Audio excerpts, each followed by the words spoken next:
हिम्मत है इन मंत्री जी के तो जाएं उस परिवार में जिस दरोगा की हत्या हुई, जाकर मिले उस परिवार से। इस तरीके के बयान देना आदत बन गई है इस सरकार की।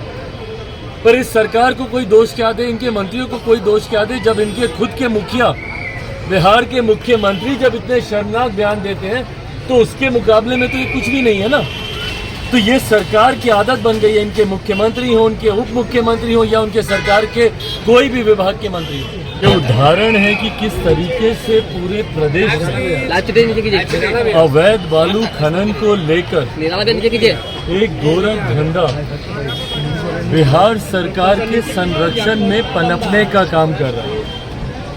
ये घटना प्रमाण है कि बिहार के हर एक जिले में इस तरीके से अवैध बालू खनन हो रहा है और उस खनन के कारण से जो लोग संभवतः उसको रोकने का प्रयास करते हैं, किस तरीके से उनकी हत्या कर दी जाती है।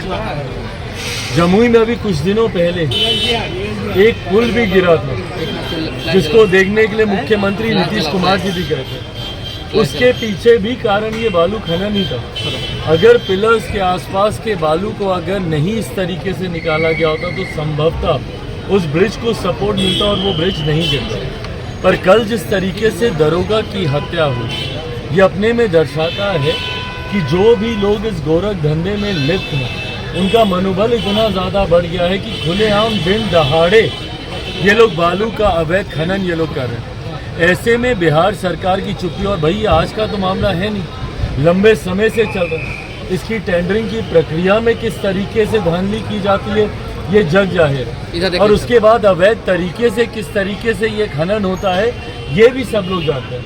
तो ऐसे में सरकार, बिहार सरकार की खामोशी, उनकी चुप्पी ये दर्शाती है कि सरकार का संरक्षण है, सरकार को फर्क नहीं पड़ता। मेरे मुख्यमंत्री जन जीवन हरियाली को लेके नारा तो लगाते हैं, हमारे प्रधानमंत्री जी से कंपटीशन तो करते हैं, पर जिस तरीके से आज बिहार के हालात उन्होंने बना दिए हैं वो दिन दूर नहीं कि हम लोग आने वाली पीढ़ी को एक सुखाड़ के रूप में पूरा बिहार प्रदेश हम लोग सौंप के जाएंगे अगर बालू खनन पे जल्द से जल्द कार्रवाई नहीं होती और इसको रोका नहीं जाता। लेकिन शिक्षा मंत्री ने कहा है कि ये तमाम घटनाएं, इस तरह की घटनाएं होती रहती है, इस पर क्या कहेंगे? अरे शिक्षा मंत्री की तो भाई बातों का जवाब देने का ही मतलब नहीं है। बिहार सरकार ने इस मंत्री को सिर्फ और सिर्फ बेतुके बयान देने के लिए इनको रखा हुआ है, फालतू की बातें इनसे करवाने के लिए इनको रखा हुआ है।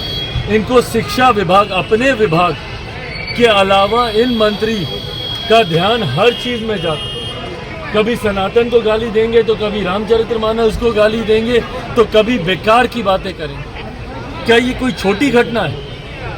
अगर माननीय मंत्री जी के परिवार में अगर इस तरीके से भगवान न करे कोई घटना घट जाए या हत्या हो जाए तो क्या उसको भी बोलेंगे कि ये बातें तो होती रहती है?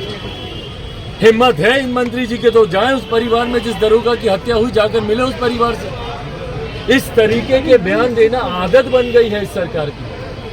पर इस सरकार को कोई दोष क्या दे, इनके मंत्रियों को कोई दोष क्या दे, जब इनके खुद के मुखिया, बिहार के मुख्यमंत्री जब इतने शर्मनाक बयान देते हैं तो उसके मुकाबले में तो ये कुछ भी नहीं है ना। तो ये सरकार की आदत बन गई है, इनके मुख्यमंत्री हो, उनके उप मुख्यमंत्री हो या उनके सरकार के कोई भी विभाग के मंत्री हो, आदत बन गई है इन लोगों की ऐसे बयान देने की, और इनका बयान ही देखिएगा इनके पतन का कारण बनेगा। लोकसभा के चुनाव सर पर है, तुरंत उसके आसपास विधानसभा के भी चुनाव होंगे, देखिएगा इनका पतन इनके ये बयान ही बने। चिरागी तकरीबन 21,000